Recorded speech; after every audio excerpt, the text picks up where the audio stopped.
Vamos a bajar un poquito más acá. La clase pasada, bueno, esto lo bajamos. Habíamos empezado con solidificación. No estábamos tan atrasados. Ahí vi algunos chicos que preguntaban acerca del parcial.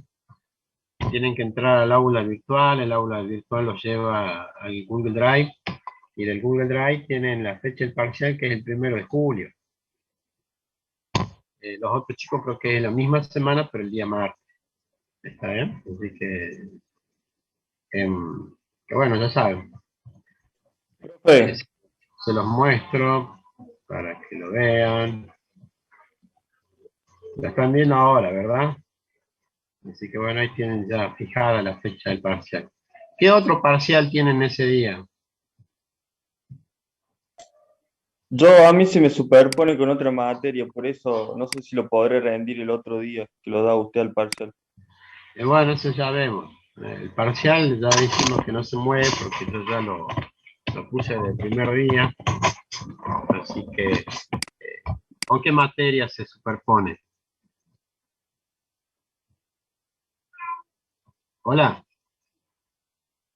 Ahí la estoy buscando porque pero no sabes qué materia tenés que rendir.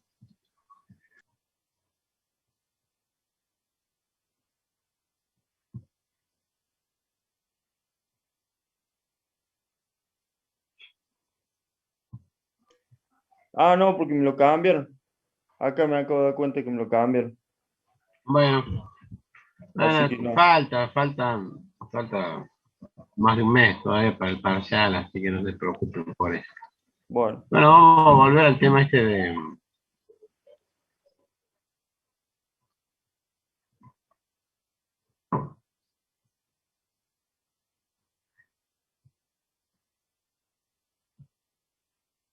el tema de solidificación. ¿Está bien? Vamos a poner grabar en esta compu. Bueno, la clase pasada hemos hecho un repaso de lo que era espontaneidad, que era una reacción espontánea, que era una reacción no espontánea. Habíamos visto que la entropía tenía una fórmula sacada de la estadística o de la probabilidad. Nos da una idea del tema este del desorden. Más adelante, como ya empezaron a aparecer las máquinas de vapor y se necesitaban analizar la relación de energía, temperatura, volumen, presión, o sea, todo respecto al agua, ¿no? Ponía agua, se calentaba y el vapor generaba movimiento. Bueno, todo eso dio a inicios de la termodinámica, empezaron a aparecer nuevas funciones como la entalpía, la entropía, bueno, que ya estaba por lo menos iniciada, la variable principal, la temperatura, de allí salía la presión y el volumen, ¿no? Bueno, acá tienen un proceso exotérmico, que es el que libera calor, un proceso endotérmico, que consume calor. Habíamos visto cómo esta entropía, digamos, la de los alrededores de nuestro sistema, estaba relacionada con la entalpía del sistema y la temperatura en la cual se ocurría eso, digamos. Em, Bueno, todo esto lo habíamos visto en la clase pasada, habíamos visto también la energía libre de Gibbs. La energía libre de Gibbs de alguna manera unificaba estas dos variables fundamentales, que son la entalpía y la entropía, y les daba una relación si era mayor a cero, si era menor a cero, que estaba acá, si era endotérmico, isotérmico. Después habíamos visto, bueno, cómo cuando la energía libre de Gibbs estaba igualada a cero, era porque el sistema estaba en equilibrio. ¿Eh? Habíamos visto el ejemplo de la botella de agua, habíamos visto esta ecuación principal. eh,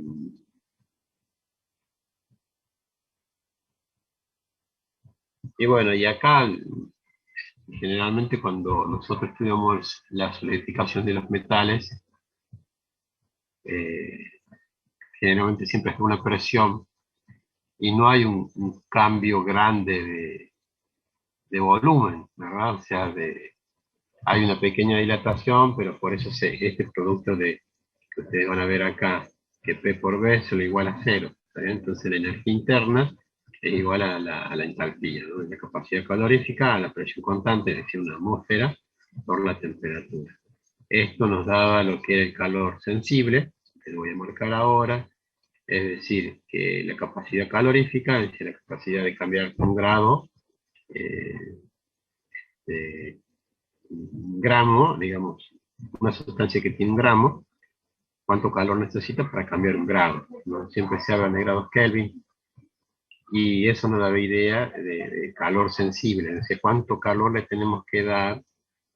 Hay muchos problemas de termodinámica, yo les cuento uno que es clásico. Yo tengo una masa de agua, ¿no? Quiero levantar la temperatura de 50 grados a 76 grados, ¿cuánta energía necesito? Entonces yo agarro la capacidad calorífica del agua, la puedo redondear a 1, pero en realidad la capacidad calorífica es una función de la temperatura, así que voy variando con la temperatura. Pero bueno, eso nos da una idea de cuánto calor necesita esta cantidad de agua para levantar la temperatura de 50 a 76 grados. Eso supongo que lo verán el año que viene en termodinámica, es muy linda esa parte, a mí me encanta. Después habíamos visto esto de lo que era un equilibrio de meta estable, un equilibrio estable. Bueno, todas estas ecuaciones. Después les voy a tratar de dar un ejercicio muy simple con esta gráfica. Esta gráfica a mí, la primera que está acá arriba en la parte superior izquierda. Profe, Sí. disculpe, pero en el grupo hay chicos que están esperando para que los acepte. Ah, dale, perdóname que yo arranqué y me olvidé. Ahí está, gracias. Se están poniendo presentes, ¿no? Tienen que poner solamente el legajo, ¿no? Sí, profe. Dale, gracias. Bueno, esto es importante, al igual que la otra ecuación que yo les comentaba, de cuánto calor necesita un sistema, es decir, una cantidad de masa para variar su temperatura. Y esto que están viendo ustedes acá también, esta profundidad que tiene la curva, su enfriamiento, ya habíamos dicho nosotros que su enfriamiento, a nosotros los ingenieros nos causa un pequeño problema, porque si nosotros en este caso queremos bajar la temperatura, o sea, hace rato yo les daba el ejemplo de subir de 50 grados a 76 grados, en este caso, ¿cómo podemos, en vez de darle calor al sistema, cómo podemos tomar calor del sistema, ¿verdad? Entonces ahí, bueno, todo lo que es intercambio de calor, o sea, entregar calor o quitar calor, para cualquier proceso siempre es un intercambio de energía, y lo que produce eso es más costo, menos costo. Entonces se trata de hacer más eficiente la transmisión de calor. ¿Cómo lo pueden ver ustedes en una empresa? Bueno, en una inyectora de aluminio. Nosotros necesitamos pasar del aluminio líquido a aluminio sólido, o sea, congelado, por decirlo así, en el caso del agua. Del líquido a sólido, ¿cuánto calor se extrae? Y bueno, entonces esos cálculos los tenemos que hacer, pero también teniendo esta consideración que todos los metales tienen su enfriamiento. No podemos hacer un cálculo termodinámico así simple, ya necesitamos sacar tanto calor. En realidad necesitamos sacar mucho más calor porque tenemos mucho enfriamiento. Esa es la importancia, digamos, para los ingenieros industriales de esta gráfica. Cuando ustedes ven termodinámica, van a ver esta ecuación. Cuando vean la aplicabilidad de esta ecuación en la parte procesal e ingenieril, por decirlo, tienen que considerar que no solo tienen que enfriar hasta acá, sino también tienen que enfriar desde allá hasta acá. Bueno, y también esto va a tener que considerarse lo que es el tema tiempo. De acá hasta acá es una cosa, y si tiene este enfriamiento, obviamente va a tomar más tiempo. Bueno, y habíamos quedado acá, yo me acuerdo que habíamos quedado acá. Lamentablemente el martes pasado no di clase porque estaba en cama, estaba re mal, así que bueno, los chicos del 2D1 están atrasados bastante bien. Bueno, hoy empezamos con esto, solidificación homogénea. La materia y tanto el programa como todos los libros que van a poder observar que tienen dos tipos de solidificación, la homogénea y la heterogénea. En el caso este que ustedes están viendo acá, esto corresponde a un metal puro, ¿sí? Y esto que están viendo acá puede corresponder, al contrario, este es un metal que puede llegar a tener otros metales, tiene, digamos, también puede ser puro, pero esta curva de acá, la que ustedes están viendo acá, tiene, ¿cómo se llama esto? Tiene afinadores, que son agentes de nucleación, que hacen que resista este subenfriamiento. Este subenfriamiento nosotros los eliminamos agregando partículas que están ya sólidas a esa temperatura, que se van a mezclar con el líquido, y en vez de tener esta curva así como la ven, la de acá arriba, con ese subenfriamiento van a tener esta de acá abajo. ¿Ven? Esto de acá se podría llamar homogéneo, porque no tiene ningún aditivo, ningún agente de nucleación. Y esta de acá ya es una reacción heterogénea, considerando que el líquido le agregamos partículas sólidas que van a evitar que tenga subenfriamiento. Bueno, entonces, como estamos en la parte de solidificación homogénea, vamos a considerar que la partícula que se va a formar va a tener una forma esférica. Esta forma esférica es la de que tiene menor masa, de otra manera también menor volumen, y que lo hace energéticamente posible. ¿Por qué? Porque tiene menos masa, menos volumen. ¿Vale? Si fuera una forma triangular, cúbica, plana, qué sé yo, siempre la relación masa-volumen va a ser distinta. Entonces, esta es la forma en que todos los átomos van a tener una menor superficie y por lo tanto van a tener magnificar su volumen. ¿Qué provoca esto? Que cuando se forma un sólido, los sólidos siempre tienen una superficie que los envuelve, digamos, ¿no? El volumen y la superficie que envuelve ese volumen.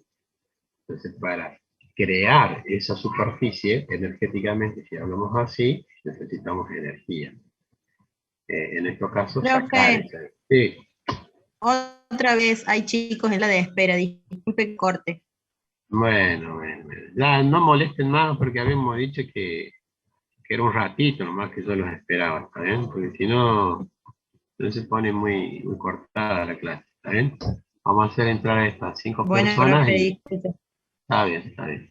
Pero ya no molesten más con el tema de los chicos, ya son grandes los otros y saben que tienen que entrar a tiempo.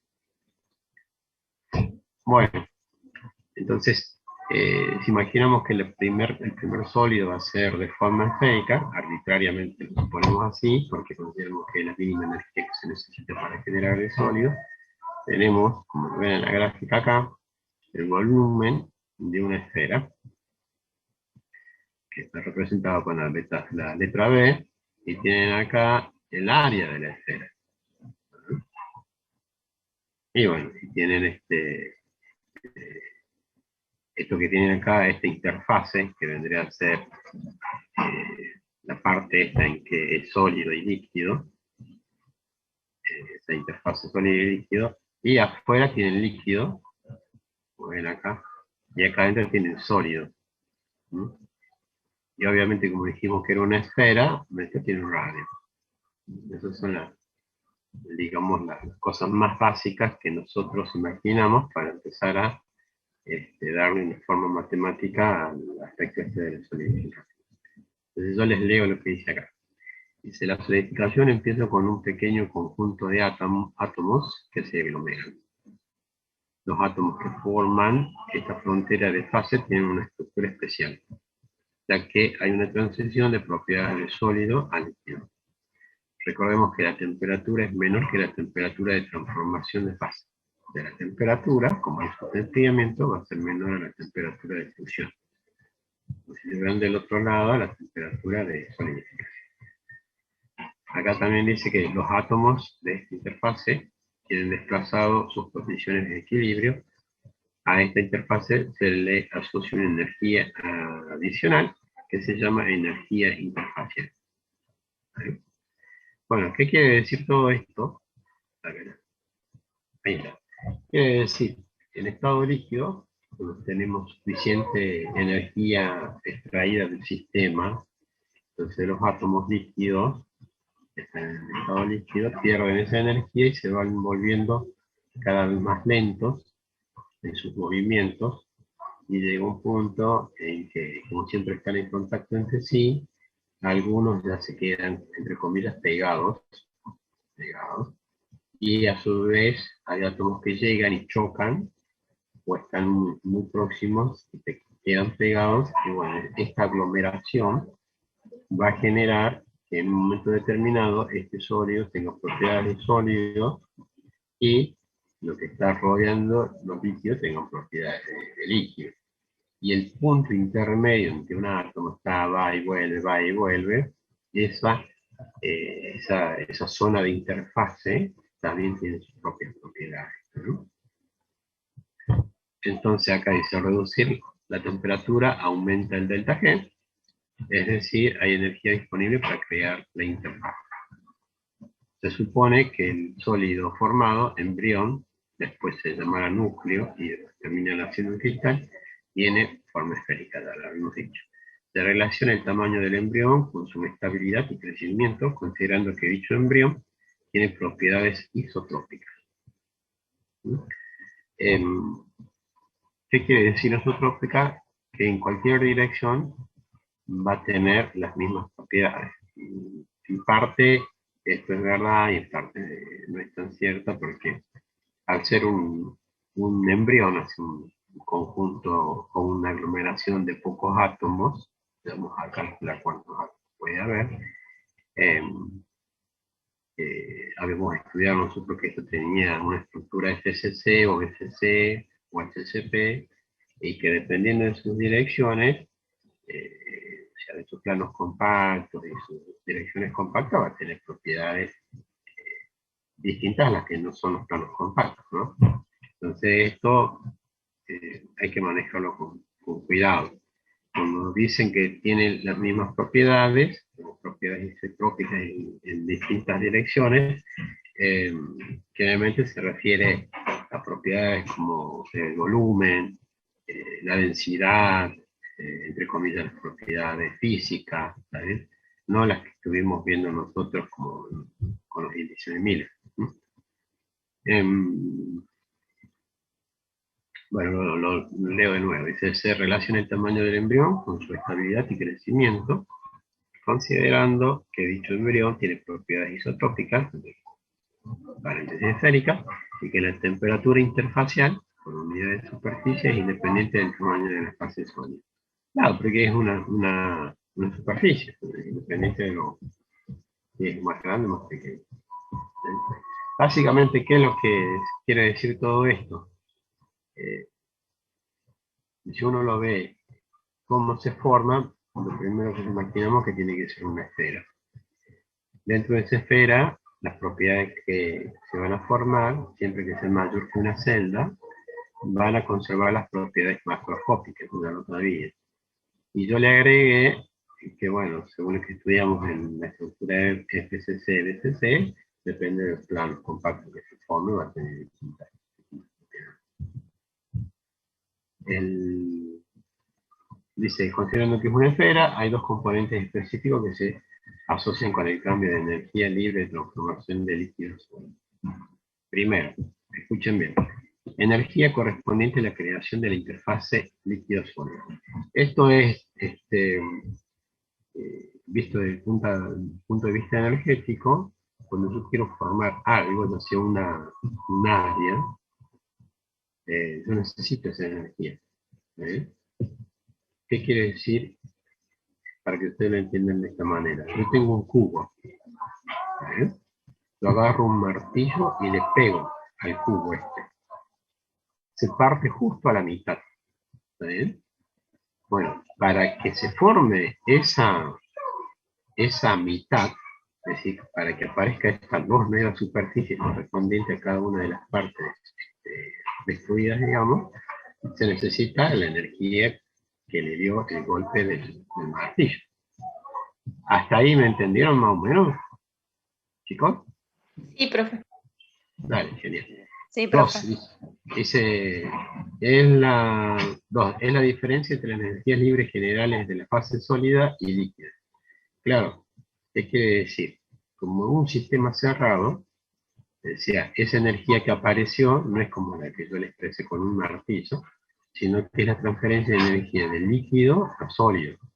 ¿Está bien? Esa energía que pasa del líquido al sólido se va a manifestar en esta nueva creación de interfaz. Está bien. Dice 1 es la superficie y 2 el volumen. Ustedes van a ver que acá van a tener una energía libre, como habíamos dicho. En el caso de arriba, el color rojo es el sólido y en la parte de abajo es la del volumen. Chicos, voy a cortar, voy a sacar el perro porque están molestos, ¿no? Un ratito.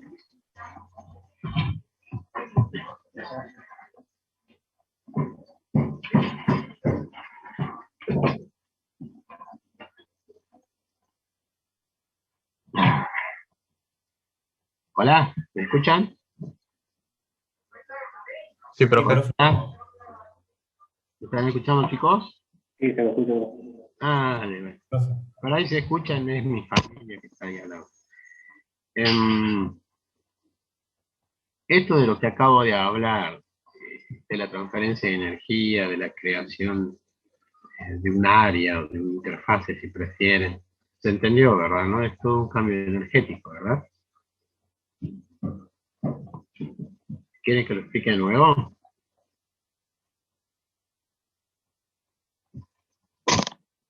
Chicos, ¿están escuchando? Ponenla. Sí, profe. Profe, está claro. Bueno, está bien. Entonces pasemos a la siguiente. Filmen. Bueno, acá sí van a ver la superficie de la energía libre de la superficie y la energía libre del volumen. Ustedes ya saben, habíamos dicho que su posición era sobre una esfera y que había una variable que era el radio de esta esfera. Podemos tomar el radio como la principal variable, ya que si crece el radio va a crecer la superficie y va a crecer el volumen. ¿Está bien? Entonces vamos a tomar como variable al radio. ¿Está bien? Al radio de la esfera. Esta curva que ustedes ven acá es una elevada al cuadrado, pero esta curva que ustedes están viendo acá abajo es elevada al cubo. De que la variación de volumen va a ser mucho mayor que la variación de la superficie. ¿Qué quiere decir esto? Que la curva siempre, la suma de los dos, como un intercambio de energía del líquido que le da al sólido, va a seguir siempre el volumen, digamos, ¿no? Porque es la que va a tener mayor incidencia, digamos, ¿no? Porque está elevado justamente al cubo. En cambio, este está elevado al cuadrado. ¿Está bien? Entonces, si una y otra se suman, siempre tiene que haber un cambio de signo, ¿no? Fíjense, porque esta es negativa y la otra está en la parte positiva. Esto que ustedes van a decir negativo y positivo, yo les voy a mostrar en un ratito de dónde viene todo eso. ¿Mm? Ustedes están viendo acá que esta es la sólido. Profe. El sólido, Estamos sí. viendo la de energía interfase y del volumen. Ah, ¿no se cambió? Ahí vamos a verlo. Yo lo acabo de cambiar, ¿no? Ahora, 5. ahora están viendo la que vimos la vez pasada. Sí, seguimos viendo la otra.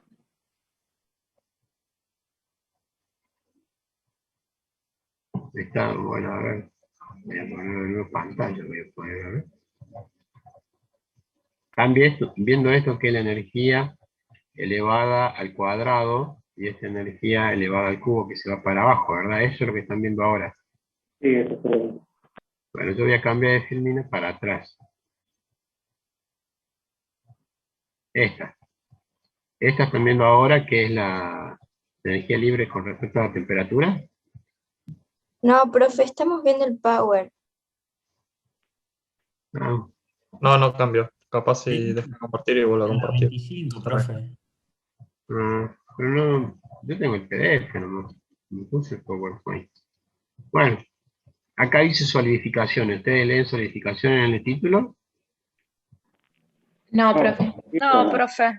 Es la Profe. 25 de 42, la que estamos viendo. Compartiendo. Del PDF, Bueno, la no página sé, se 25. quedó ahí. Lo que yo quiero, estoy tratando de cambiar y no sé por qué no lo cambia. De último, parece profe, que no. cancele el compartimiento y vuélvalo a activar de nuevo. A ver si en una de esas. A ver, voy a poner pausa si no. Ahí está, profe, ahora sí, se está moviendo el mouse. Ah, bueno. Bueno. Bueno, esta gráfica de acá, yo Ahí les está. quería indicar por qué una va para arriba y por qué una va para abajo. Y eso ustedes lo tienen que ver acá, en la 19 de la 42. ¿Eh? Siempre tienen que restar esta de líquido menos esta la del sólido. ¿Se entiende, no? ¿Están viendo la 19 de 42? Sí, profe. Sí, ahora sí. Ah, dale. Bueno, entonces, viendo eso, habíamos dicho que esto era muy importante. Ahora vamos a volver a 2542, que es esa. Entonces se restan. ¿Eh? Dice, el cambio total de energía libre del sistema es la suma del término de energía interfacial y del término de energía libre volumétrica. Bueno, si ustedes lo quieren ver con ecuaciones,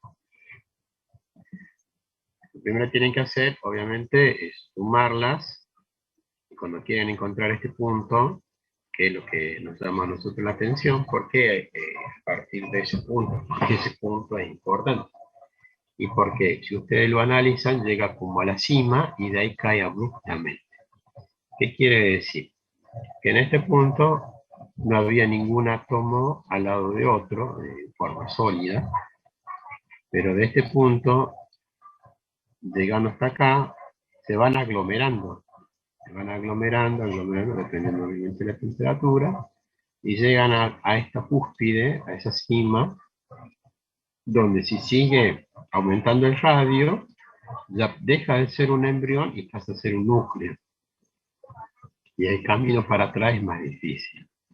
¿Qué quiere decir? Que estos átomos que se aglomeran, se pegan y se despegan constantemente, llegan a este radio crítico que a partir del cual ya el núcleo empieza a ser estable. ¿Cómo podemos encontrar este valor? Y bueno, ustedes habían visto en análisis 1 que tenían que derivar. Después la derivada, la igualdad van a 0 y despejaban, bueno, obviamente tenían que despejar la variable que a ustedes les interesa, que es el radio. Bueno, tienen esto de acá arriba, lo que tienen que hacer es derivar, igualarlo a 0, sacar la derivada de un radio le va a dar un radio negativo, donde tiene valor físico, y el radio positivo es el que ustedes están viendo ahora. Ese radio positivo va a estar en función de algo muy importante. Primero, en función de lo que es el calor latente, que depende del material o de la aleación, de la mezcla. Es algo intrínseco que no van a tener manera de cambiarlo. La temperatura de fusión tampoco, porque es una variable física y está ahí, física. La energía libre, superficial, de sólido a líquido, de líquido a sólido, eso también es algo, una variable físico-química que no pueden variar. El 2 no se puede variar para nada, porque es un número, todo esto que está entre paréntesis no se puede variar. Pero esto que está acá, sí se puede variar. ¿Por qué se puede variar? Porque justamente ustedes pueden darle un enfriamiento muy profundo o menos profundo. ¿Eh?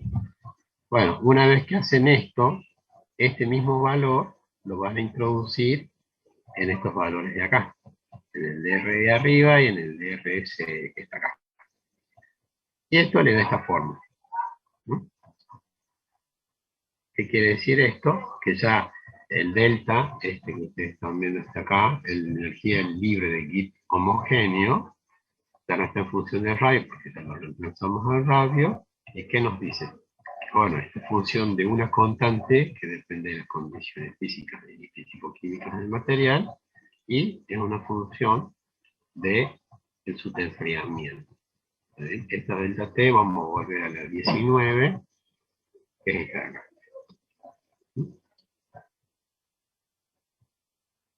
Bueno, si ustedes hacen un pequeño repaso, la delta de radio crítico es función de delta T, y la energía libre también es función del delta T. A este delta T nosotros lo conocemos como enfriamiento, y el libro lo toma como que es la fuerza impulsora para producir la solidificación. Acá qué dice. Dice, con mayores subenfriamientos, tanto R como G disminuye, sugiriendo que tan solo con bajar la temperatura del sistema se logra que la nucleación suceda cada vez con mayor rapidez. Esto, que parece para nosotros muy lógico, decir, bueno, bajamos la temperatura, se solidifica. Sí, se solidifica, pero nosotros a eso, que nosotros lo observamos cotidianamente o intuitivamente, le damos una función matemática, y esa es la parte linda de la ingeniería. Porque después, a esa cosa tan obvia, de decir, bueno, le bajo la temperatura, pueden ocurrir preguntas como, ¿cuánto le bajamos? ¿O cómo le bajamos? Y ahí es donde entran las funciones y nos dan más precisión. ¿Vale? Bueno, vamos a hacer, creo que viene ahora un ejercicio. Sí. Pero antes del ejercicio, yo les voy a dar unas tablas que están al final del libro Askeland, al final del libro Smith y Canister. Estas tablas las muestro ahora, ¿no? El ejercicio que viene habla de solidificación del cobre. Yo les puedo dar ya sea del níquel, del hierro, de la plata, del plomo o del bismuto, digamos, en un ejercicio práctico. Pero bueno, hagamos primero lo que está en el libro, que es el cobre.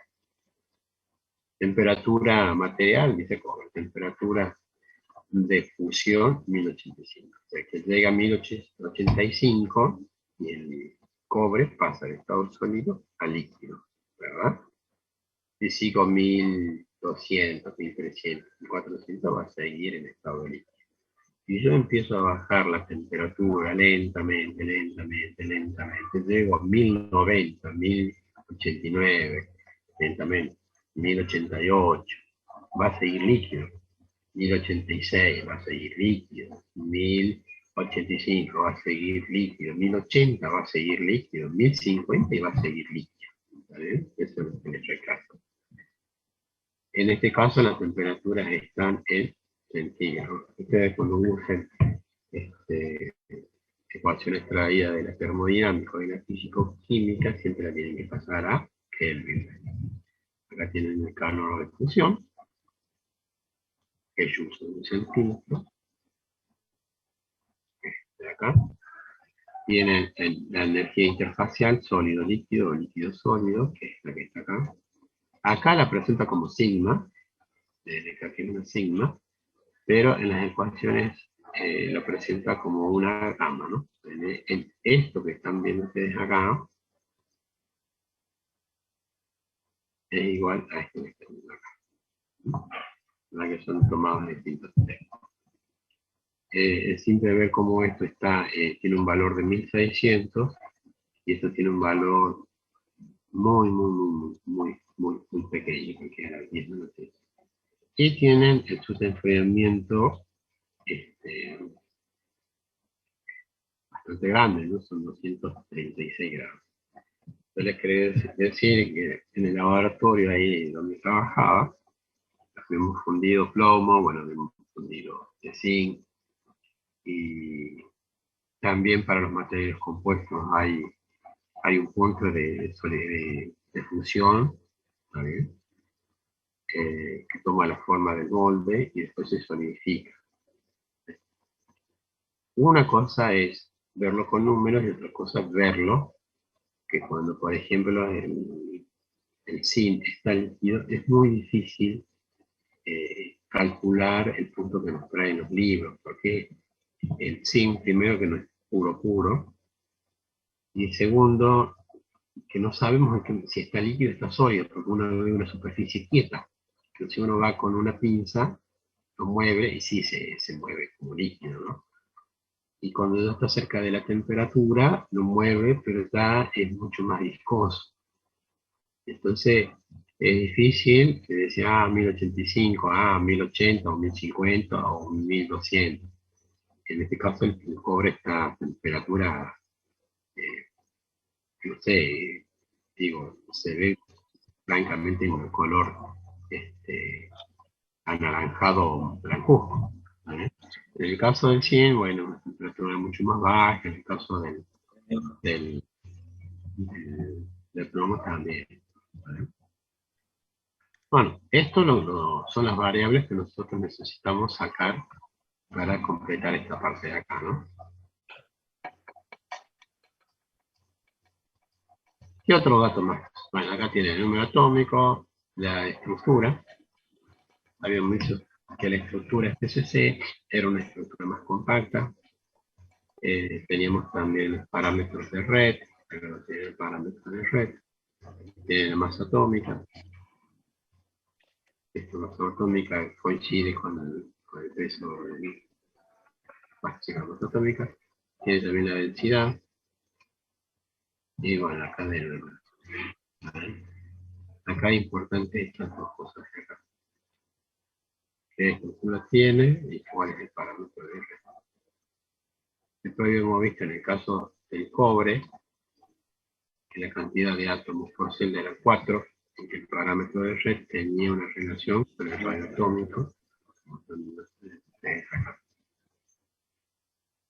Dice, ahora vamos al ejercicio y dice cálculo del radio crítico para la solidificación. Calcula el tamaño del radio crítico y el número de átomos en el núcleo crítico cuando se forma cobre sólido por nucleación homogénea. Aumente el tamaño del núcleo y las suposiciones que hicimos en derivar de ecuación para el radio.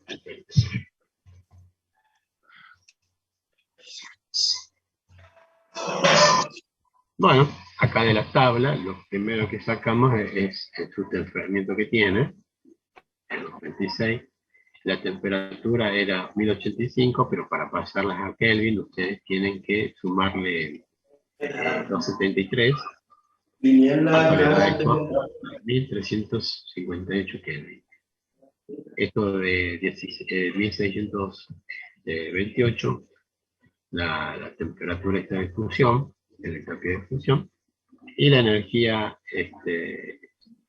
libre, digamos, de intercambio de la interfase sólido-líquido es 177 por 10 a la menos 7. Tienen acá el radio crítico es tanto, ya lo sacamos de la fórmula, ya ustedes tienen la fórmula, y lo único que tienen que hacer ustedes acá es introducir los valores, bueno, que traen las tablas, ¿no? Entonces el 2 sigue siendo 2, este valor dijimos 127 por 10 a la menos 7, la temperatura de fusión, que es Tm o T-melting, es 1358 Kelvin, el calor latente de fusión es 1628, y el subenfriamiento es 236. Esta variable es la única que puede variar. Los otros son sacados de tabla. El subenfriamiento yo le puedo dar 236, o le puedo dar un máximo, ¿no? Le puedo dar 250, menos 120, por ejemplo. Entonces acá me da un valor de el radio crítico. El radio crítico es pequeñísimo. Ese es el primer núcleo que se necesita para que empiece la solidificación. Para que la solidificación avance. es muy pequeño. Y acá se relaciona, porque nos pregunta, el número, es decir, el tamaño del radio crítico, ya lo conseguimos. Aplicar la forma. El número de átomos es lo que vamos a calcular ahora. Primero tenemos que hacer uso del parámetro de red, que está en nanómetros. Lo pasamos a centímetros, porque ya tenemos que en centímetros. El radio crítico es tanto. Nosotros vamos a pasar el parámetro en centímetros también. Primero vamos a calcular el volumen de una celda. El volumen de una celda es simplemente el parámetro elevado al cubo, porque tenemos el resultado, que es 10 a la menos 4, a la menos 24 centímetros cúbicos. Dice, el volumen del radio crítico, bueno, aplican esta fórmula, que es donde se supone que el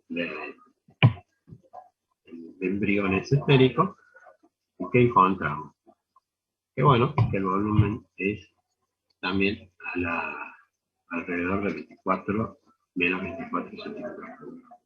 Si ustedes se fijan, este es 8200, y este es 47. Así que el volumen del radio crítico es mucho más grande que el volumen de una celda. Entonces, la cantidad de celdas unitarias en el radio crítico es, obviamente, el volumen de la celda dividido el volumen del radio crítico. Esto, si ustedes se fijan acá, el Lasker lo puso mal. Se dan cuenta, ¿verdad, chicos? Porque le puso mal el Lasker, ¿no? Es un error de tipeo. Esto tendría que estar arriba y esto tendría que estar abajo. Vale, si no me escuchan, no hay problema. Dice, en la celda unitaria, SCC, hay 4 átomos. Entonces multiplicamos esto por la cantidad de 4 y obtenemos 696 átomos por número. Bueno, dice, suponga que el hierro líquido se enfría hasta que se produce una nucleación homogénea. Calcular el radio crítico del núcleo requerido de el número de átomos de hierro en el núcleo. Suponga que el parámetro de red de hierro, SC en este caso, es de tanto. Bueno, chicos, como no me están escuchando, vamos a terminar la clase hoy. ¿Está bien? Ya les envío el trabajo práctico, no se olviden de poner presente. Bueno,